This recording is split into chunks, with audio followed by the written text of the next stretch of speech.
Hello and welcome to this video about the Casio G-Shock GW-M5610U with the 3495 module. As you can see, this is the negative display version of the 5610, and it is the one with multi-band 6 and solar power. So, the negative displays, they look pretty cool. They can be hard to read depending on the angle of viewing, and certainly, if you're in low light. But it does have a backlight, which you can activate with this top right button, also known as the B button in the manual. You can't see that very well on this video, but it shows up pretty well in darkness. So I just wanted to run through some of the features of the watch and how to use them. So on the basic display and regular timekeeping mode, you can see the day of the week, the month, the day of the month, the time, including the seconds counting there. There's a P for PM, of course. You also see a PS in the top left, and what that means is that I have power saving mode activated, and that just does a couple things like dimming the screen when the watch is left in darkness, just so it doesn't use as much power. There are also a couple of places where you can see little indicators on the main home screen here. So you can see for snooze, alarm, and time signal. If there were little indicators there, it would just mean that you had those activated and on, ready to go off. Also in the lower right, you can see the power level, either low, medium, or high. And currently, unfortunately, I'm down to medium, or M, and hopefully I can rectify that today. All right, so I already showed you that this is the light button. If you press the D button down here, all that does is tell you when the last time signal was received, and it looks like 2:05 a.m. today. And so that's good, because that was after the change from savings time back to standard time. So it is showing the appropriate time, and I didn't have to set it myself. It did that automatically.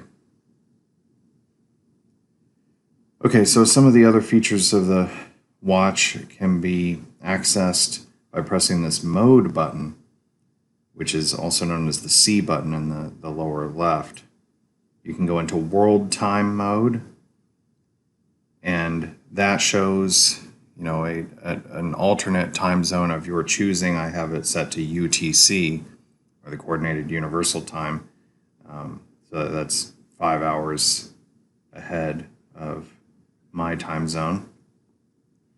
And it still shows as a secondary display in that upper right rectangle your home time. And you can change this by holding in the adjust button. That's really the key to making any changes that you want in any mode that you're in, whether you're wanting to change the time or change any of the settings, is to hold in adjust for a couple of seconds. So I can change that to different time zones, different world cities.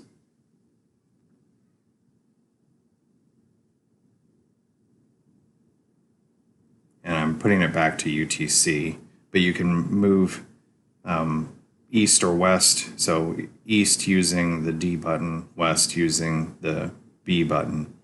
And when you're ready to set it, you just hit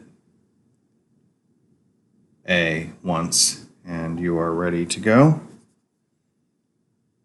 The next mode is alarms, and you can see right now we're on alarm 1. You can cycle through these using the D button. Alarm 2, 3, 4, a snooze alarm, and a time signal. And any of those, if you want to turn them on or adjust the time that they're set for, all you have to do is hold in A, and then it'll turn it on and start flashing for a specific increment of the time, as you go through the hours, minutes, whatever, and you just adjust those using the B and D button, and then when you're ready to set it, hit A again. The next mode is the stopwatch mode. To start that, you just hit D, the lower right button. To stop it, you also hit D. And then to reset it, you hit the top left button, A. Pretty simple. The next mode, which I got to by hitting C again, the lower left button, is a countdown timer. And you can see that by default it is set to count down from 10 minutes. And if I wanted to change that, just like anything else, I hold in A, and I could make it for an hour instead. So if I want to cycle through the different time intervals that I want to change, so like I'm on hours right now, and I changed that from 0 to 1 using the D button. If I want to then change the minutes instead, I hit mode, and that goes to the next. So now we're on minutes, and I can, reduce that if I wanted to, make it a 1 hour countdown timer instead. I used the B button to reduce it from 10 to 0. And let's say I'm happy with that, and then I hit the A button to secure it. So now it's going to count down from an hour. If I want to start the countdown timer, I just hit D, and it starts counting down. If I want to pause it, I hit D again.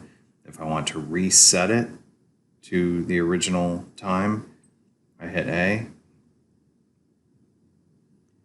And let's move on to standard timekeeping mode again. So we're back to the start, and the other thing I wanted to show you was how to set the time and the various other settings on the watch. You're probably wondering about that because we've gone through the modes, but we haven't shown how to set the time or anything. So all you do is when you're in standard timekeeping mode, hold in A, and now you will go through various settings that you can change. So the first thing is setting your home city when it's flashing HT on the screen. And mine is set for New York City. If I wanted to move east, I would hit D, or west, I would hit B. And then when I'm ready to save it, I could just hit A. If I hit mode again, you can see that DST is now flashing above the time, and auto is flashing in the box. So that means that daylight savings time is set to automatically change. And I could toggle that between on, off, or auto using the D button, the lower right button. And again, anything that you want to save, you can hit A, and then work your way back to standard timekeeping mode using the mode button. But I'm not going to change that. I want it left on auto. Then the next thing, it starts flashing the seconds, so I could change. What you can do with the seconds is either let them continue to tick or reset it to 0 when you're ready by hitting D. I'm going to let it keep going because I think the time is accurate. So if I hit mode again, then the hours are flashing, and you can see also the PM, or well, just P, but to represent PM is also flashing. I could go up using D or down using B. If I hit mode again, I can adjust the minutes the same way. Mode again, I see the year flashing.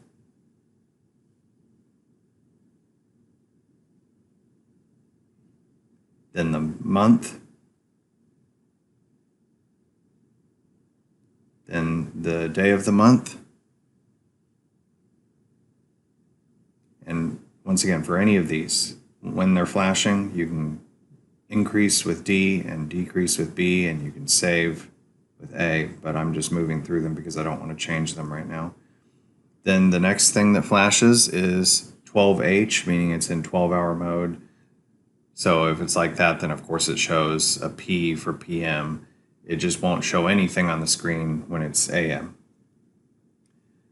But if you put it in 24-hour mode, then of course it just shows the numbers.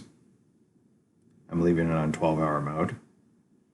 Then you can change the display. You know, I currently have it as is sort of typical for Americans to have the month and then the day of the month. And of course, in many other countries, they do it the opposite way. So you can toggle between those using the D button here. If you hit mode again, you can change the default language. Mine is set for English. And you can change that using D. You can activate or deactivate the sound on the watch, just a little beeping tone. I have it on. You can toggle it off, you can mute it, but I'm going to leave it on. Then you can change the duration of the light when you activate that between 1 and 3 seconds. So it's set to 3 right now. So again, those are your only choices, 1 or 3. You know, if you want to save more power, then you could set it to 1. If you want to be able to, you know, get a better view of everything, then obviously set it to 3. Okay. Then whether you want it to receive the time signal, the radio time signal, and of course I want to leave that on since I'm in an area where it can do that. Might as well get the updates and make sure that it's accurate. You can toggle that off if you wish using the D button. Hitting mode again. You can see that in the box now it's showing power saving, and I have that on, and I could toggle that off using the D button. I want that on, as you can see, and as I mentioned earlier, the current power level on the watch is down to medium, so I don't want to, you know, be draining my power even more than I already am. So I'm going to try to rectify that today. Maybe take this out in a little bit of sunlight. And we're back to setting the home city or flashing HT. So if I want to just exit this and be back in standard timekeeping mode, just hit A and we're back. So just seeing the day of the week, the date, and the time. One last thing I wanted to show you is that you can actually set up an automatic light that will activate if you basically turn the watch toward your face in darkness. It just detects the angle at which the watch is being held. And all you have to do is hold in the B button or the top right button. And then you'll know that it's worked because you'll see LT appear above the seconds on the screen. And like I said, you know, that will just activate basically in low light when you hold the watch at the right angle. And I've tested it out and it does work pretty well. I'm sorry that I can't really show it effectively on this video because there's too much light and I wouldn't be able to hold it at a proper angle for you to really tell using this camera. But it just has the same, you know, backlight as the standard one that you activate by simply, you know, pressing this B button once. But to turn that off, you just hold B again until LT disappears, and that's now off. So I will include, in this video a couple of, or at least one picture of how the backlight looks when it's actually in low light, so that you can see how that looks. It's a pretty effective light. As they do tell you in the manual, it does drain the battery faster. I don't know exactly how much concern there is with that when you have a solar powered watch, because at least that's not something where you're going to have to be replacing the battery all the time. But I guess it's also possible that if you use the light excessively, that maybe that could, stop working after a while. I don't know exactly how much of an issue there is with that. I haven't owned Casio watches with lights and things like that for long enough to have personal experience with it. But if you know anything about it or have read anything about it, you can certainly leave that in the comments. But that's all I wanted to show for this video today. If I think of anything else, I will upload an additional video about the watch. But I hope you enjoy wearing your 5610, as well as any other Casios you may have acquired or may acquire in the future. Thank you so much for watching this video, and I'll talk to you again soon.